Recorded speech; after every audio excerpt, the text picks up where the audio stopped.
Putting my 1983 Honda VT500C Shadow back together and trying to find service information on about how to reset the cam chain tensioner. Well, this is what I came up with. I didn't find any service information, but this thing is spring loaded and you have to get it back to its rest position when you put it back in so that you're not loading the cam chain while you're trying to put the gear on. The way I reset this is I used a finishing nail and set it through the top of this.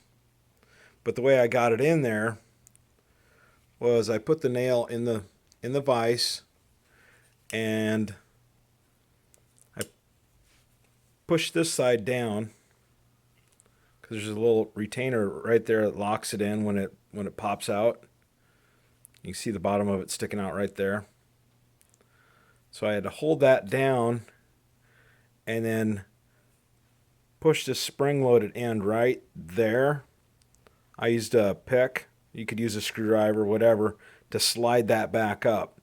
Sometimes these get stuck inside there if they got gum buildup in them, so you may have to clean it out first. I just sprayed a little bit of WD-40 in there. It slides fine. Just want to make sure it wasn't going to stick or anything. Push it up with the screwdriver, held that guy down, and then I just kind of lowered it over the nail in the vise so it would lock it into position. Then, when I'm ready to install it, it's already retracted, and I put it down in there and it'll be in the right spot. So anyway, guys, that's how you do that.